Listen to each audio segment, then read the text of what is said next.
Okay. మనం ఈ project మీద మనం లాస్ట్ 2 క్లాసెస్ వర్క్ చేసాము. ఈ థర్డ్ క్లాస్‌లో మనం ఏందంటే, మనం ఈ క్లాస్‌లో ఏమేమి వర్క్ చేసాము? సో, ఏదన్నా ఒక నేమ్ ఇచ్చి, ఆ తర్వాత సమ్ పాస్వర్డ్ ఎంటర్ చేసి, then we will enter the mobile number and mail ఇచ్చిన తర్వాత యాడ్ అని కొడితే యాడ్ అవుతుంది. అయితే డిలీట్ చేస్తే డిలీట్ అవుతుంది. ఎడిట్ చేసినప్పుడు రికార్డు కూడా ఇక్కడికి వస్తుంది. కానీ మనకు అప్డేట్ కాలేదు. ఇక్కడ నేను ఒకటే బటన్లో యాడ్ బై అప్డేట్ యూజర్ అని పెట్టాను. దీనికి తర్వాత మనం డెకరేషన్స్ చేద్దాము, అంటే లైక్ సిఎస్ఎస్ రాద్దాము. So add by update user ఎందుకు పెట్టానంటే, when I go the edit mode then it should be update the record. If you are not go the edit mode then it can create a new record. That is the base concept. ఇప్పుడు మనం edit click చేయలేదు, నేను click చేశాను కదా edit. ఇప్పుడు నేను add కొడితే ఏం జరిగింది? ఏమీ జరగదు, బికాస్ ఆఫ్ నేను ఎడిట్లో కోడ్ రాయలేదు. Now we can write the code. So code రాయాలంటే మనం ఇప్పుడు ఇక్కడికి వెళ్ళాలి. సో మన ఇక్కడ లాజిక్ ఏం రాసాం? Basic logic. ఇక్కడ బాగా చూడండి, ఈ బేసిక్ లాజిక్ ఏం రాసాను నేను జూమ్ చేస్తాను. ఎప్పుడైతే మనం ఆన్ సబ్మిట్ చేస్తున్నామో డేటా పోస్ట్ హ్యాండ్లర్ అనే ఆబ్జెక్ట్లోకి వెళ్తున్నాం. ఎక్కడికి వెళ్తున్నాం? దిస్ మెథడ్లోకి వెళ్తున్నాం. ఈ మెథడ్లో ఏం చేస్తాం అంటే, ఇది రిఫ్రెష్మెంట్ జరగకుండా ప్రీవియస్ ఈవెంట్స్ని ప్రివెంట్ చేయడం కోసం మనం ఈవెంట్ ప్రివెంట్, అంటే డబల్ టైం ఎగ్జిక్యూట్ కాకుండా సింగిల్ టైం ఎగ్జిక్యూట్తోనే కంట్రోల్ చేయడం కోసం ఈవెంట్ డాట్ ప్రివెంట్ డిఫాల్ట్స్ అని వాడతాం. అంటే డూప్లికేట్ ఎంట్రీ కాకుండా. డూప్లికేట్ అంటే మీనింగ్ ఆఫ్ మిస్ ఫైరింగ్ జరగకుండా. ఒకసారి 2 సార్లు నొక్కాం మనకు మనం ఒక సేవ్ బటన్ని, 1 టైమే ఎగ్జిక్యూట్ అయింది, 2 టైమ్స్ ఎగ్జిక్యూట్ కాదు. అది పెట్టకపోతే ఏమైందంటే 2 స్ట్రోక్స్ రికార్డ్ చేసుకొని 2 రికార్డ్స్ కింద సేవ్ చేస్తుంది. అది కంట్రోల్ చేయడానికి ఇది పెట్టాం. ఎప్పుడైతే నువ్వు UID is equal to blank, UID blank అయితే అర్థమైంది, దట్స్ మీనింగ్ ఆఫ్ నువ్వు ఎడిట్ మోడ్లో లేవు. ఎడిట్ మోడ్లో లేవు కాబట్టి ప్రెసెంట్ మన స్టేట్లో ఉన్న డేటాను తీసుకొచ్చుకొని యూజర్ డేటా అని చెప్పని ఒక అరేలో పెట్టుకొని దాన్ని ఏం చేస్తున్నాం మనం? Validation, user validation. మిగతా వ్యాలిడేషన్స్ మిమ్మల్ని రాయమని చెప్పాను. ఓకే, రాయండి, లేకపోతే లేదు, లాస్ట్లో నేను రాస్తాను మళ్ళీ దీన్ని ప్రాజెక్ట్ లాగా కంప్లీట్ చేయడానికి. సో ఇప్పుడు ఏం చేద్దాము? యూజర్ నేమ్ యొక్క వ్యాలిడేట్ అయితే, కాకపోతే ఎల్స్లోకి వెళ్ళిపోయింది, డైరెక్ట్గా బయటకు వెళ్ళిపోయింది. ఈ ఇఫ్ నుంచి ఎక్కడికి వెళ్ళిపోద్ది? ఈఎల్స్లోకి వెళ్ళిపోయి, ఎక్కడికి వెళ్ళింది? ఈఎల్స్లోకి వెళ్ళిపోయి please enter user name between 5 to 15 అని చెప్పి చూపించింది మనకి. ఓకే, ఎందుకని? స్టేట్ అప్డేట్ అవుతుంది ఆటోమేటిక్గా. స్టేట్ ఎక్కడైతే మనం వాడుకున్నామో అక్కడ మెసేజ్ మనకి డిస్ప్లే అయింది. సో ఇప్పుడు ఎప్పుడైతే సాటిస్ఫైడ్ అవుతుందో user data dot push of అని చెప్పని పెట్టి ఒక ఆబ్జెక్ట్ని క్రియేట్ చేశాం. ఈ ఆబ్జెక్ట్ ఎలా క్రియేట్ చేసాము? ఒక యూనిక్ ఐడి తీసుకోమని చెప్తున్నాము. With respect of this library నుంచి UUID 4 నుంచి ఒక న్యూ ఐడిని క్రియేట్ చేయమని చెప్తున్నాము. అట్ ది సేమ్ టైం రెఫ్స్, మనం రెఫరెన్స్లు క్రియేట్ చేసాం కదా, మేనేజ్డ్, అన్మేనేజ్డ్. ఇవి అన్మేనేజ్డ్లో ఉండే కంట్రోల్స్. సో ఇక్కడ మేనేజ్డ్ అంటే స్టేట్ వాడతాం, ఇక్కడ అన్మేనేజ్డ్ అంటే రిఫరెన్స్లు వాడతాం, HTML ఇన్పుట్స్ని. సో కాబట్టి రెఫ్ ద్వారా వాటిలో ఉన్న కరెంట్ వాల్యూస్ని కీస్లోకి మనం స్టోర్ చేస్తున్నాం, 4 కీస్లోకి. ఈ కీ యొక్క ఆబ్జెక్ట్ని డైరెక్ట్గా యూజర్ డేటా డాట్ పుష్ అనగానే ఇంకొక యారే ఎలిమెంట్ దాంట్లోకి యాడ్ అయిపోయింది, ఒక ఆబ్జెక్ట్. దట్స్ ఇమీడియట్లీ ఏం చేస్తున్నాం? యూజర్ డేటా అప్డేట్ అవుతుంది. అప్డేట్ అయినప్పుడు స్టేట్ చేంజ్ అవ్వాలి కదా మనకి. సో కాబట్టి set data of user data అనగానే స్టేట్ చేంజ్ అయిపోతుంది. ఆ తర్వాత 4 కూడా క్లియర్ అయిపోవాలి మనకి. క్లియర్ అయిన తర్వాత దెన్ ఏం జరగాలి మనకి? సో ఏం జరగాలి? ఇది ఎప్పుడైతే క్లియర్ అయిపోతుందో set user name error empty అయిపోవాలి, ఎందుకని? బగ్ లేదు కాబట్టి.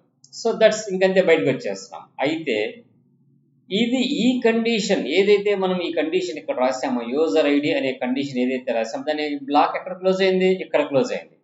అంటే ఎల్స్ ఎప్పుడైతే యూజర్ ఐడి కనుక ఉండి ఉంటే, యూజర్ ఐడి ఎప్పుడు ఉంటుంది మనకి? Whenever we click the edit button or delete button then we can store the states in user ID. Which ID we are clicked అని చెప్పని దాంట్లో స్టోర్ చేస్తున్నాం మనం. ఎక్కడ? ఇక్కడ చూడండి, యూఐడి అని చెప్పని మనం ఏం చేసాం? ఇక్కడ ఒక స్టేట్ తీసుకున్నాం. ఈ స్టేట్లో ఏం చేస్తున్నాం? మనం ఎడిట్ అనేది డిలీట్ క్లిక్ చేసినప్పుడు మనకు అవసరం లేదు, ఎందుకంటే డైరెక్ట్గా ఐడి ఉంటుంది కాబట్టి డిలీట్ చేస్తున్నాం. కానీ ఎడిట్ క్లిక్ చేసినప్పుడు మటుకు మనం ఏం చేస్తున్నాము? ఎడిట్ ఎప్పుడైతే మనం క్లిక్ చేస్తున్నామో దెన్ ఇమీడియట్లీ ఆ ఎడిట్లోకి వెళ్ళిపోవాలి కాబట్టి మనం ఎక్కడ రాసాం? ఇక్కడ డేటా పోస్ట్ హ్యాండ్లరు, ఇది డిలీట్ హ్యాండ్లరు, అండ్ ఎడిట్ హ్యాండ్లర్ పైన ఉంది కదా, ఈ ఎడిట్ హ్యాండ్లర్లోకి ఐడి పంపిస్తున్నాం కాబట్టి ఆ ఐడి సెట్ ఐడిలో స్టేట్లో స్టోర్ చేసుకుంటున్నాం. స్టోర్ చేసిన తర్వాత మనం ఏం చేస్తున్నాము? యూజర్ డేటాకి మళ్ళీ స్టోర్ నుంచి డేటా తెచ్చుకొని ఫిల్టర్ చేస్తున్నాము. ఫిల్టర్ చేసి ఆ element dot ID is equal to ఆ ఐడికి సమానమైన ఎలిమెంట్నే రిటర్న్ చేయి, మిగతా నాకు అవసరం లేదని చెప్తున్నాం. అప్పుడు ఏమైపోయింది, ఎడిట్ డేటాలోకి వెళ్ళిపోయింది. ఆ ఎడిట్ డేటాలో ఉన్న జీరో ఆబ్జెక్ట్ని రీస్ట్రక్చర్ చేసుకొని ప్రింట్ చేశారు. దీన్ని ఇంకో విధంగా కూడా రాయొచ్చు. How you will write that అనేది కూడా చెప్తాను నేను ఇప్పుడు మీకు. So okay, then we will return. So next ఏం చేస్తున్నాము, ఇక్కడ ఈ సెట్ యూఐడి అని పెట్టుకున్నాం కాబట్టి ఐడిలో డేటా ఉంటుంది కాబట్టి మనం పోస్ట్ హ్యాండ్లర్ని ఫైర్ చేసినప్పుడు UID is equal to empty అయితేనే మనం అక్కడ వేరియబుల్ పేరు ఏం పేరు పెట్టుకున్నాము, స్టేట్ వేరియబుల్ పేరు యూఐడి అని పెట్టుకున్నాము ఇక్కడ. సో కాబట్టి ఆ యూఐడి ఎంటీ ఎప్పుడైతే అవుతుందో దెన్ రికార్డు పుష్ అవుతుంది, కాకపోతే దెన్ ఎల్స్లోకి వెళ్ళిపోతుంది. సో ఈ ఎల్స్లో ఇప్పుడు మనం ఏం చేయాలి, నాకు let I want to find index. నేనేం చేసుకోవాలనుకుంటున్నా అంటే సో రికార్డ్ ఐడి అనే ఒక వేరియబుల్ తీసుకొని RECORD record ID is equal to so user డేటాలో ఉన్న find index. I can find out the index. So index find చేసేటప్పుడు నేను ఇక్కడికి ఏం వస్తుంది, లోపల మనకి ఎలిమెంట్ వస్తుందిగా. ఎలిమెంట్ ఎప్పుడైతే వస్తుందో నేను ఇక్కడ ఏం రాస్తానంటే code element dot ID is equal to UID అయితే question mark, then what we need of to return. ఏం రిటర్న్ చేయాలి మనం, దాని యొక్క ఇండెక్స్ని రిటర్న్ చేయాలి. ఏం రిటర్న్ చేయాలి, దాని యొక్క ఇండెక్స్ని రిటర్న్ చేయాలి. అంటే ఎన్నో ఎలిమెంట్ అనేది మనకి ఎలా తెలిసింది, element comma then we go with index. లేదనుకో ఆ ఆబ్జెక్ట్ యొక్క రికార్డ్ ఐడిలోకి ఏమొస్తుంది, ఒక ఆబ్జెక్ట్ మొత్తం వచ్చేసింది. So we can return the object. ఇక్కడ యూఐడి సాటిస్ఫైడ్ అయితే దెన్ ఎలిమెంట్ రిటర్న్ చేసేసి దట్స్ ఫైన్, అయిపోయింది. కాకపోతే వీ డోంట్ రిటర్న్ ఎనీథింగ్. మనం ఇక్కడ ఏం ఫైండ్ ఇండెక్స్లో అయితేనే మనం రిటర్న్ చేస్తాము, లేకపోతే లేదు. సో ఇక్కడ ఏమంటుంది, ఎలిమెంట్ డాట్ ఐడి అనేది రిటర్న్ చేయాలంటే we should put in to the mustache brackets. Element dot ID ఇక్కడ ఈ ఎలిమెంట్ మనం పంపిస్తున్నాం. Element dot ID is equal to UID అయితే then what we need of to return, element return చేయాలి. That's అంతే. ఇక్కడ బ్రాకెట్, ఈ బ్రాకెట్ ఇక్కడ క్లోజ్ అయిపోయింది, ఈ బ్రాకెట్ ఇక్కడ క్లోజ్ అయిపోయింది. Then we close the end semicolon. So what will be missing something, మనం బ్రాకెట్ మిస్ చేసాము. ఏం చేసాము, object dot ID triple equal to అయితే ఓకే, మనం ఇంకా మిగతాది రాయక్కర్ల ఏం పంపించాలనేది, జస్ట్ ఆ కండిషన్ సాటిస్ఫైడ్ అయిన ఎలిమెంట్ రిటర్న్ వెళ్ళిపోయింది. ఎప్పుడైతే element dot ID is equal to UID అవుతుందో దాని ఇండెక్సే ఈ రికార్డ్ ఐడిలోకి మనకి వెళ్ళిపోతుంది. So that is the record ID. సో ఇప్పుడు మనం ఏం చేయాలి, ఈ రికార్డ్ ఐడిలో ఉన్న ఎలిమెంట్స్ని మనం ఎడిట్ చేయాలి, అంతే కదా. ఆ స్పెసిఫైడ్ ఎలిమెంట్ యొక్క రికార్డేగా మనం ఎడిట్ చేయాల్సింది. ఇప్పుడు ఏమొచ్చింది, ఆ రికార్డుకి మ్యాచ్ అవుతున్న రికార్డ్ రిటర్న్ వచ్చింది. మనం ఈ ఐడి ఆబ్జెక్ట్లో ఉన్న ఐడి యొక్క రికార్డు బయటకు వచ్చింది. అంటే నా దగ్గర ఒక 5 రికార్డ్స్ ఉంటాయి. 5 రికార్డ్స్కి 1 2 3 4 5 అని చెప్పని ఐడీస్ ఉంటాయి. నేను థర్డ్ రికార్డ్ డిలీట్ చేయాలి. రికార్డ్ చేసేటప్పుడు ఇక్కడ ఫైండ్ ఇండెక్స్ అని చెప్పనే ఫంక్షన్ వాడి రిటర్న్ వచ్చే ఆబ్జెక్ట్లో ఉన్న ఐడి నేను సెలెక్ట్ చేసుకున్న ఐడికి సమానం అవుతున్న ఆబ్జెక్ట్ని రిటర్న్ చేయమని చెప్తాను. అంటే object, not in the index, it's an object. So ఇప్పుడు మనం ఏం చేయాలి, ఆ ఆబ్జెక్ట్ని ఎడిట్ చేయాలి. రికార్డ్ ఐడి ఆఫ్ 0, ఎందుకని ఒక ఆబ్జెక్టే వచ్చేది అక్కడ. 0 of user name is equal to user name ref dot current dot value. That simple. So let us copy these things. దీన్ని కాపీ చేసేసుకుందాం. Ctrl+C and Ctrl+V. ఇక్కడ 0 నేమ్ ఉంటుంది, ఇక్కడ పాస్వర్డ్ అని పెట్టుకుంటాం, ఇక్కడ కూడా పాస్వర్డ్ రెఫ్ అని పెట్టుకుంటాం. That's fine. Okay, then paste. ఇక్కడ యూజర్ నేమ్ బదులు ఏముండాలి మనకి, మొబైల్ నెంబర్. ఇక్కడ మొబైల్ నెంబర్ రెఫ్ ఉండాలి, mobile number ref. That's fine. And next record paste చేసుకుందాం, email ID, then email ID ref. So it's okay, fine. అయితే ఎప్పుడైతే ఇదంతా అప్డేట్ అయిపోతుందో ఈ అప్డేట్ అయిపోయిన ఆబ్జెక్ట్ దేంట్లోకి వెళ్ళాలి, మళ్ళీ స్టేట్లోకి అప్డేట్ అవ్వాలి. స్టేట్లోకి అప్డేట్ అవ్వాలంటే దీని పేరు ఏం పేరు? యూజర్ డేటా అనే ఆబ్జెక్ట్ కదా, యూజర్ డేటా అనే ఆబ్జెక్ట్. సో సెట్ డేటా అని చెప్పని పెట్టేటప్పుడు మనం ఇక్కడ ఏం చేస్తామంటే ఏ యూజర్ డేటా కదా మనం ఇక్కడ తీసుకెళ్ళేటప్పుడు మనం ఈ ఆబ్జెక్ట్ మొత్తాన్ని అప్డేట్ చేసాము. అప్డేట్ చేసినప్పుడు ఏమైంది? యూజర్ డేటాలో ఆ స్పెసిఫైడ్ ఆబ్జెక్ట్ అప్డేట్ అయిపోయింది. Set data of user data అనగా ఆటోమేటిక్గా ఇట్ షుడ్ బి అప్డేటెడ్. ఈ రికార్డ్ ఐడిని మనం అప్డేట్ చేసాము తీసుకొచ్చుకొని. ఈ రికార్డ్ ఐడి మనకి ఎక్కడికి వెళ్ళాలి? యూజర్ డేటాలో ఎక్కడికి వెళ్ళాలి మనకి? ఇది అప్డేట్ అయిపోయింది కదా, రికార్డ్ అప్డేట్ అయిపోయింది, ఆ స్పెసిఫైడ్ రికార్డ్ అప్డేట్ అయిపోయింది. స్పెసిఫైడ్ రికార్డ్ అప్డేట్ అయినప్పుడు ఆటోమేటిక్ ఏమైపోయింది? ఆ ఆబ్జెక్ట్ యొక్క మనం ఆబ్జెక్ట్ యొక్క ఇండెక్స్లోకి ఏం చేసాం? ఐడిని రిటర్న్ అయినప్పుడు ఆబ్జెక్ట్ మొత్తం తెచ్చాం. ఆ ఆబ్జెక్ట్ని మనం ఫైండ్ అవుట్ చేస్తున్నాం. సో ఆ ఆబ్జెక్ట్ని మనం ఫైండ్ అవుట్ చేస్తున్నాం.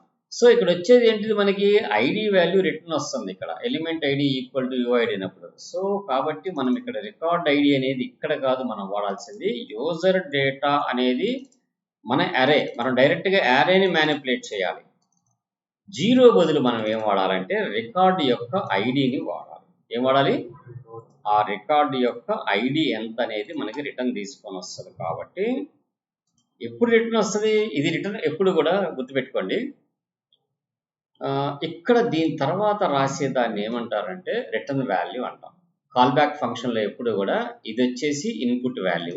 అంటే ఈ ఫంక్షన్ ద్వారా ఎగ్జిక్యూట్ అయినప్పుడు వచ్చే ఆబ్జెక్ట్, ఈ ఆబ్జెక్ట్ నుంచి ఐడి సాటిస్ఫైడ్ అయినప్పుడే ఈ ఐడినే రిటర్న్ అవుతుంది. ఎంటైర్ ఆబ్జెక్ట్ రిటర్న్ కావట్లేదు ఇక్కడ. ఎంటైర్ ఆబ్జెక్ట్ అంటే ఎలిమెంట్ రిటర్న్ అవ్వాలి. కానీ మనం ఇక్కడ ఏం చేస్తున్నాం? ఎలిమెంట్లో ఐడికి మ్యాచ్ అవుతున్న యూఐడి రిటర్న్ అవుతుంది.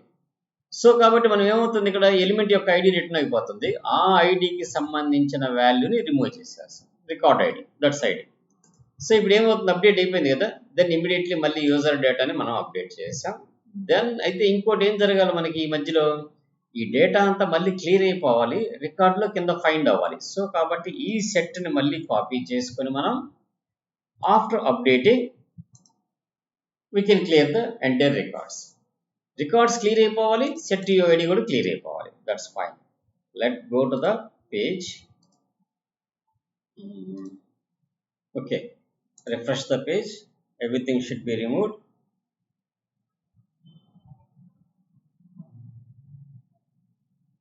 Everything should be removed. Then I enter the some data, then password, mobile number and email ID. Add user, it's added. When I click this, I add initial. Automatically it should be updated. Not only that record, anything you can update. Like I want to edit email ID. So raw@gmail.com. gmail.com. That's update. It should be updated, whatever it may be. So anything you can edit, like password. I go with the password @123. Now it should be updated. All are should be updated. 9848517191. So then it should be updated. Okay, now the record should be updated, deleted, edited. Edit means edit chestene update cheyagalugtam. Delete cheste the entire record should be deleted. The entire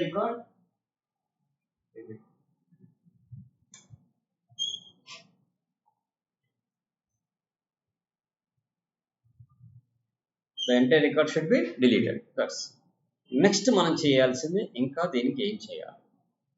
so మనం ఎప్పుడైతే మనం specified record delete చేస్తున్నాము, edit చేసాము, ఇంకా then ఈ button కొద్దిగా centre తీసుకురావాలి. ఇవాళ దీంతో పాటుగా ఇంకొక చిన్న కాన్సెప్ట్ కూడా మనం ఇంప్లిమెంట్ చేద్దాం దాంట్లో.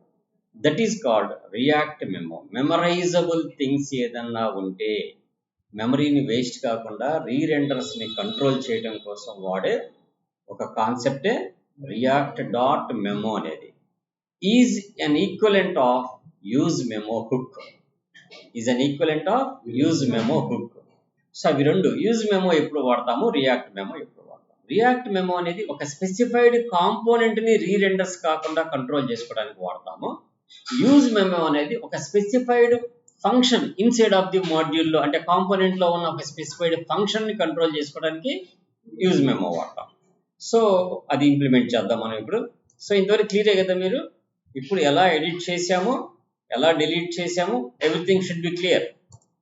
సో ఏదైనా డౌట్స్ ఉంటే ఇప్పుడు ఈ కోడ్ కూడా ఇవాళ మళ్ళీ మీకు జిప్ చేసి మొత్తం పెడతాను. నేను ఇప్పుడు ఏం చేస్తున్నానంటే ఇంకా దీనికి మనం సమ్ మోర్ డెకరేషన్స్ చేద్దాం లేటర్. ఎలా చేద్దాం ఏందో అది కూడా చెప్తాను నేను. So what we are made the new అంటే, ఫర్ ఎగ్జాంపుల్ మీరు ట్రై చేయండి. నెక్స్ట్ నేను బుక్స్ అన్ని అయిపోయిన తర్వాత లాస్ట్ క్లాస్లో దాని మీద ఒక కాన్సెప్ట్ మీకు చెప్తాను నేను.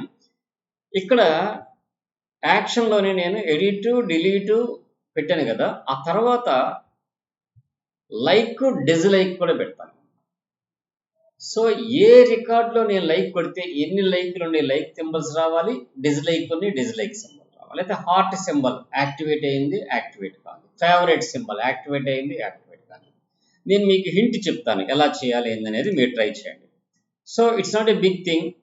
మీరు ఏం చేయాలంటే ఇక్కడ బేసికల్గా మనం స్టేట్లో ఏం పెట్టుకుంటున్నాము, ఒక ఎంటీ డేటాని పెట్టుకుంటున్నాం కదా, ఒక అరేని.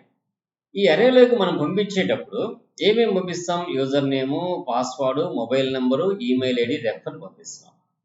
బై డిఫాల్ట్గా ఇంకొక కాలం కూడా మీరు తీసుకొని దానికి ఇన్పుట్ ఏముండదు, ఎందుకంటే డైనమిక్గా మనం క్లిక్ చేసినప్పుడే స్టేట్ మారాలి. బై డిఫాల్ట్గా హార్ట్ ఇన్యాక్టివ్లో ఉండాలి కాబట్టి ఇక్కడ ఈజ్ యాక్టివ్ అనే దానికి ఇనిషియల్ వాల్యూ ఫాల్స్ అని పంపించేసేయాలి. ఈజ్ యాక్టివ్ అనేది ఎప్పుడు పుష్ చేస్తున్నా కానీ ఈజ్ యాక్టివ్ అనేది ఫాల్స్ పంపిస్తుండాలి. అలా కాకుండా ఎడిట్ చేసినప్పుడు మటుకు ఎడిట్ చేసినప్పుడు కూడా దాని యొక్క స్టేట్ ఎటువంటి మార్పులు ఉండకూడదు. ఆ రోలో ఆ హార్ట్ మీద నొక్కితే, ఒకసారి నొక్కితే యాక్టివేట్ అవ్వాలి, ఒకసారి నొక్కితే డీయాక్టివేట్ అవ్వాలి. అంటే టాగల్ చేయాలి, స్టేట్ చేంజ్ అవ్వాలి. దేనికి? ఇప్పుడు మనం ఫైండ్ ఎలా చేసామో సేమ్ ఇదే కోడ్ వాడతాము. అన్ని మార్చకుండా ఆ ఆబ్జెక్ట్లో ఈజ్ యాక్టివ్ని ట్రూ చేస్తాం, లేదంటే ఫాల్స్ చేస్తాం. అది ట్రై చేయండి మీరు. నేను మళ్ళీ చెప్తాను మీకు. అది మీకు చాలా యూజ్ అవుతాయి అనమాట రియల్ టైంలో అట్లాంటివి. ఎందుకంటే రియల్ టైంలో ఎవరన్నా స్టేటస్ ఆఫ్ చేయాలన్నా ఆన్ చేయాలన్నా అక్కడే క్లిక్ చేస్తే ఆగిపోవాలన్నమాట. సో అట్లాంటి వాటి కోసం వాడతాం. ఓకే, నెక్స్ట్ మనం ఏం చేద్దామంటే ఇక్కడ కాంపోనెంట్లో ఒక కాంపోనెంట్ తీసుకుంటాం. నేను ఆ కాంపోనెంట్ పేరు heading.js అని పెట్టాను, REFC అని పెట్టేశాను. దెన్ నేను ఏం చేస్తానంటే ఇక్కడ హెడ్డింగ్ తీసుకుంటున్నాను, యూజర్ డేటా ఎంట్రీ ఫామ్ అని చెప్పి పెట్టేసాను. ఓకే, సో ఇప్పుడు ఈ కాంపోనెంట్ నాకు ఎక్కడ రావాలి? app.jsలో పైన రావాలి. ఎక్కడ రావాలి? టాప్లోనే మనకి ఫస్ట్ రావాల్సింది.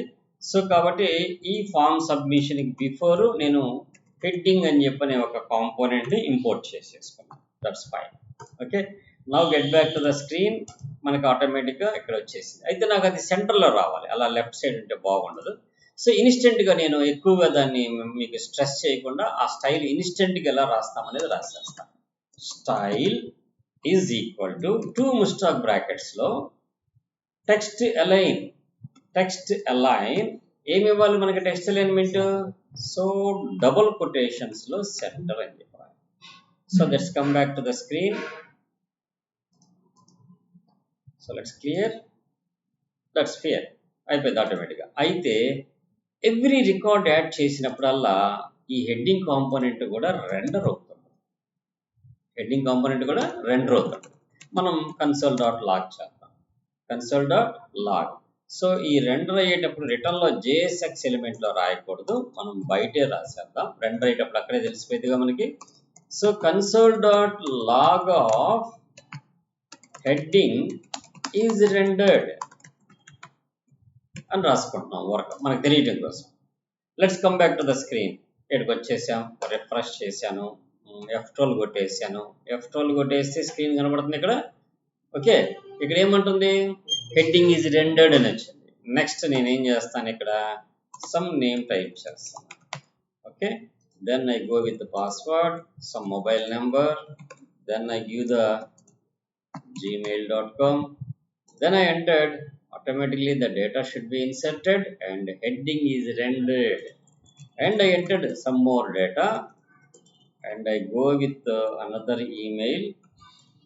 but this is the unnecessary memory wastage. This type of components whenever is there, వీటిని ప్యూర్ కాంపోనెంట్స్ అంటాం.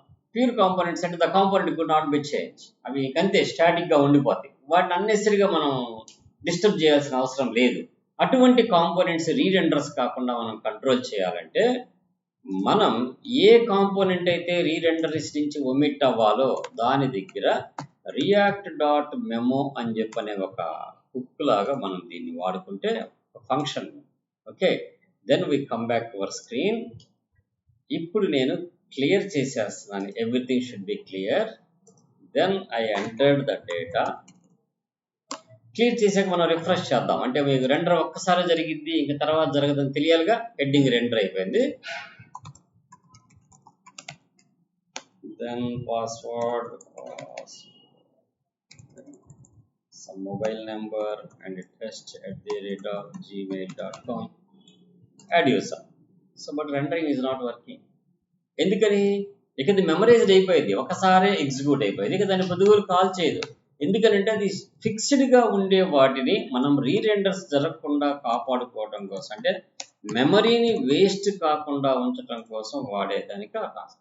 ఇప్పుడు 2 రికార్డ్స్ వచ్చింది, I go edit and I change the record, that also it should not be called. Okay, I go the edit, so then I give the some Ramesh Babu, then I enter, automatically it should be updated. Now everything should be fine, but header is not re-rendered. Why it should not be re-renders? Because of we are using the React memo. So ఎప్పుడు వాడాలి react memo అనేది? ఆ కాంపోనెంట్లో ఉండే content static అయ్యి ఉండి dependencies ఏమీ లేకుండా ఊరక విజిబిలిటీ చూపించడం కోసం వాడే వాటిని అయితేనే ఈ రియాక్ట్ మెమోని వాడాలి. కానీ డిపెండెన్సీస్ ఉండి దాంట్లో ఫంక్షనాలిటీ ఉండి డైనమిక్లిటీ ఉండి అటువంటి వాటికి మీరు కనుక రియాక్ట్ మెమో వాడితే అన్నెసరీ ఫంక్షనాలిటీ మిస్ అయిపోయింది. సో కాబట్టి ప్యూర్ కాంపోనెంట్స్ అంటే అర్థం ఏంటంటే it should not be change, మనకి ఎలా ఉంటాయో అలానే ఉంటాయి. అటువంటి కాంపోనెంట్స్ ఏమైనా డిజైన్ చేసినప్పుడు రీరెండర్స్ కాకుండా మెమరీ వేస్టేజ్ కానివ్వకుండా మనం మెమరైజబుల్గా వర్క్ చేయాలంటే then we go react dot memo. Wrap చేయాలి, ఏ కాంపోనెంట్ అయితే మనం మెమరైజబుల్ చేయాలనుకుంటున్నామో ఆ కాంపోనెంట్ని వ్రాప్ చేయటం అంటాం. దీన్ని హెచ్ఓసి కాంపోనెంట్ ఎలా వ్రాప్ చేసాం మనం? హెచ్ఓసి ఆఫ్ హెడ్డింగ్ అని పెట్టాము, అట్లానే దిస్ ఈజ్ కాల్డ్ వ్రాపింగ్ అంటాం. ఆటోమేటిక్ ఏమైందంటే ఈ రియాక్ట్ మెమోలోకి ఈ కాంపోనెంట్ పంపించింది, ఆ కాంపోనెంట్ ఆల్రెడీ ఎగ్జిక్యూట్ అయ్యి ఉంటే దాన్ని మళ్ళీ రిటర్న్ చేయకుండా ఆపేసింది. ఒకసారి ఎగ్జిక్యూట్ అయ్యిందాక మటుకు చెక్ చేసుకుంటుంది. అంటే జస్ట్ లైక్ లాజిక్, ఆ లోపల వాడు రాసి ఉంటాడు ఒక లాజిక్ ఆ రియాక్ట్ మెమోలో ఏమని, whenever we push the component it should be memorized, మెమరీలో గుర్తుపెట్టుకుంటాడు. అనదర్ టైం అదే కాంపోనెంట్ మళ్ళీ వస్తే ఇది ఆల్రెడీ ఎగ్జిక్యూట్ అయిన కాంపోనెంట్ కాబట్టి ఇది రీరెండర్ కాకూడదు అని చెప్పి దాన్ని స్టక్ చేయడానికి లాజిక్ రాసి ఉంటారే ఇంటర్నల్గా. ఆ లాజిక్ ఫైర్ అవ్వటం వల్ల ఆ మెమో అనే ఫంక్షన్ అలా పనిచేస్తుంది. సో ఓకే, ఇప్పుడు అల్టిమేట్గా మనకి ఈ ఫంక్షనాలిటీ మొత్తం కంప్లీట్ అయిపోయింది. దీంట్లో మనం ఎడిట్ చేయగలుగుతున్నాం, యాడ్ చేయగలుగుతున్నాం, అప్డేట్ చేయగలుగుతున్నాం, డిలీట్ చేయగలుగుతున్నాం. All CRUD operations we are made it. దీన్ని ఎన్ని రకాల ఫామ్స్ వాడచ్చు? యూజర్ డీటెయిల్స్ ఎంటర్ చేయొచ్చు, పర్చేజ్ ఎంటర్ చేసుకోవచ్చు, సేల్స్ ఎంటర్ చేసుకోవచ్చు. ఏదైనా ఒక ఎంట్రీ ఫామ్ చేయాలి, ఎడిట్ చేసుకోవాలంటే మనం ఆల్ టైప్ ఆఫ్ ఫంక్షనాలిటీని ఫైండ్ అవుట్ చేయగలిగాం కదా. కాకపోతే మనం ఇప్పుడు ఏం చేసామంటే లోకల్గా ఒక డేటా తీసుకొని దాన్ని స్టేట్లో పెట్టుకొని చేసాం. In future real time applications చేసేటప్పుడు కంపెనీలకు వెళ్ళినప్పుడు ఏపీఐస్ ద్వారా చేయాలి. సో నేను నెక్స్ట్ సాటర్డే మీకు ఏపీఐ మీద ఆల్ CRUD ఆపరేషన్స్ ఎలా పెర్ఫామ్ చేస్తాం, ఫేక్ ఏపీఐ ఒకటి తీసుకొని డేటాను దాంట్లో పుష్ చేద్దాము, అక్కడి నుంచి గెట్ చేద్దాము, అక్కడ ఉన్న డేటాను అప్డేట్ చేద్దాము, డిలీట్ చేద్దాము. 4 ఆపరేషన్స్ త్రూ ఏపీఐ. ఇప్పుడు మనం ఏపీఐ కాదు, ఏం చేస్తున్నాం ఇప్పుడు ఓన్లీ లోకల్ డేటా ఒక అరే ఆబ్జెక్ట్ది అరే తీసుకొని, అరే అనే ఒక ఆబ్జెక్ట్ తీసుకొని దాంట్లో నెంబర్ ఆఫ్ ఆబ్జెక్ట్స్ని ఎలిమెంట్స్ కింద పుష్ చేసుకొని వాటిని మ్యానిపులేట్ చేస్తున్నాం. ఇది ఎంతవరకు స్టే అయింది? Whenever we can clear, that's meaning of refresh the page or close the page, the data should be loss. Okay, అలా కాకుండా ఉండేటట్టు చేయాలంటే ఏపీఐస్ బేస్ చేసుకొని చేయాలి. సో నేను దాన్ని కూడా చెప్తాను మీకు రేపు సాటర్డే క్లాస్లో. రేపు మనం ఏం చెప్పుకుందామంటే నెక్స్ట్ క్లాస్లో మన topic use memo, next call back function, use call back, use memo, ఇంకా సమ్ మోర్ హుక్స్ ఉన్నాయి. ఆ హుక్స్ అన్ని మీకు టచ్ చేసేస్తాను. మీకు మనం ఆల్రెడీ యూజ్ స్టేట్ నేర్చుకున్నాము, యూజ్ ఎఫెక్ట్ నేర్చుకున్నాము, యూజ్ రెఫ్ నేర్చుకున్నాము, యూజ్ లేఅవుట్ ఎఫెక్ట్ కూడా నేర్చుకున్నాము. దానికి యూజ్ ఎఫెక్ట్కి ఉండే డిఫరెన్స్ చెప్పాను. 4 హుక్స్ నేర్చుకున్నాము. నెక్స్ట్ రేపు use memo and some more hooks, మొత్తం 9-10 హుక్స్ దాకా ఉన్నాయి. మొత్తం remaining 5 use reducer, use memo, use callback, మొత్తం 3 హుక్స్ ఉంటాయి. ఇంకా రిమైనింగ్ ఏముండేవో కూడా చూసి అవి కూడా ఫినిష్ చేసేద్దాం.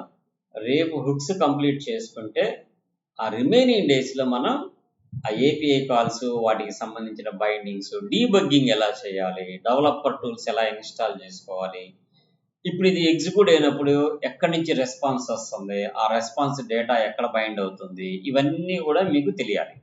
సో అవి తెలియాలంటే మనం ఇన్స్పెక్ట్లోకి వెళ్ళి, ఇక్కడ నెట్వర్క్లోకి వెళ్ళి ఈ పేజ్ లోడ్ అయినప్పుడు ఏం జరుగుతుంది అనేది మొత్తం ఇక్కడ చెప్పింది అనమాట మనకి. సో ఇప్పుడు నేను ఇక్కడ పేజ్ రిఫ్రెష్ చేశాను, రిఫ్రెష్ చేయగల మొత్తం డేటా వెళ్ళిపోయింది. ఇక్కడ ఎటువంటి ఏపీఐ నుంచి కాల్స్ జరగలేదు కాబట్టి వీ డోంట్ డిస్ప్లే ఎనీథింగ్. మనం ఏంది ఇక్కడ లోకల్ హోస్ట్ నుంచి 304 అంటే లోకల్ హోస్ట్ పేజ్ నుంచి ఓపెన్ అవుతుంది. దీని ప్రివ్యూలోకి వెళ్తే you don't need enable Java script run this app. Response ఏమొస్తుంది, HTML పేజ్ రెస్పాన్స్ వస్తుంది. ఇది ఎక్కడి నుంచి వస్తుంది, ఇనిషియేటర్ చేసింది ఎవరు, లోకల్ హోస్ట్ సిస్టంలో నుంచి వస్తుంది. ఇవన్నీ ఏంది అసలు, వాట్ ఈస్ దీస్ థింగ్స్, ఇవి ఎలా వాడుకోవాలి, రేపు ఫర్దర్గా మనం ప్రాజెక్ట్స్ చేసేటప్పుడు దీన్ని ఎలా డీబగ్గింగ్ చేయాలి, వాట్ ఈస్ ద సిఎస్ఎస్లోకి వెళ్తే స్టైల్ షీట్స్ వరకే కనపడతాయి. మనం వాడిన స్టైల్ షీట్ ఒక్కటే కనపడుద్ది ఇక్కడ. ఆ స్టైల్ షీట్లో పేలోడ్ ఏం పంపిస్తున్నాము, బయట నుంచి ఇంపోర్ట్ చేసుకుంటున్నాం మనం రోబోటో ఫాంట్ని. ప్రివ్యూలోకి వెళ్తే స్టైల్ షీట్ మొత్తం కనపడుద్ది ఇక్కడ. అర్థమైందా? సో మనం ఏదైనా ఫాంట్స్ వాడామా, జస్ట్ మన గూగుల్ ఫాంట్ వాడాము, ఆ ఫాంట్ రోబోటిక్ అనే ఫాంట్ వాడామని చెప్తుంది. ఇమేజ్లు ఏమన్నా వాడామా, లేదు. మీడియా సాంగ్స్ ఏమన్నా కానీ ప్లే అయ్యాయి కానీ ఏమన్నా వాడామా, వాడలేదు. ఫిట్స్ అంటే ఏపీఐ నుంచి ఏమైనా డేటా తీసుకొచ్చామా, ఆల్ అంటే ఎవ్రీథింగ్ షుడ్ బి విజిబుల్. మొత్తం ఇక్కడ కనపడబోతుంది. ఓకే, ఇది. సో దీని గురించి కూడా మనం క్లారిటీగా తెలుసుకుందాము. అలానే మనకి డౌ టూల్స్ అని చెప్పని ఒకటి ఉంటుంది, డెవలపర్ టూల్స్ అని చెప్పని ఒక కాన్సెప్ట్ ఉంటుంది. ఆ డెవలపర్ టూల్స్ కూడా మనం నేర్చుకోవాలి. అది ఎక్కడ ఉంటాయి అంటే ఈ ఇన్స్పెక్ట్లోకి వెళ్ళినప్పుడే మీకు దాన్ని ప్లగ్ఇన్ ఎలా చేయాలో కూడా చెప్తాను. ఇక్కడ లేవు మీకు ఇక్కడ, ఎందుకంటే నేను ప్లగ్ఇన్ అటాచ్ చేయలేదు. బట్ మీకు అది అటాచ్ చేస్తూ చూపించాలి కాబట్టి నేను మొన్న ఇన్స్టాల్ చేశాను. ఆ ప్లగ్ఇన్ కూడా ఎలా ఇన్స్టాల్ చేసుకోవాలి, అది ఇన్స్టాల్ చేసినప్పుడు ఈ కాంపోనెంట్స్ అన్ని హైరార్చికల్గా మనకి ఎలా కనపడతాయి, ఇవన్నీ కూడా మనం ఒక క్లాస్లో చెప్పుకుందాం. సో ఇంతవరకు ఇది క్లియర్. ఇప్పుడు చేసిందంతా కూడా జిప్ చేసి మీకు ఈ కోడ్ అంతా నేను పంపిస్తాను. తర్వాత ఈసారి వీక్ అన్నా రెపోస్లో పెడతాను, నాకు కుదరట్లేదు. సో ఈ సాటర్డే అన్నా ట్రై చేస్తా రెపోలోకి మొత్తం పంపించడానికి. ఓకే, ఓకేనమ్మా Vaishnavi? Okay, so leave it. So నా వీడియో నచ్చినట్లయితే లైక్ చేయండి, షేర్ చేయండి. సమ్ మోర్ వీడియోస్ ఇలానే పెడుతూ ఉంటాను. Okay, bye.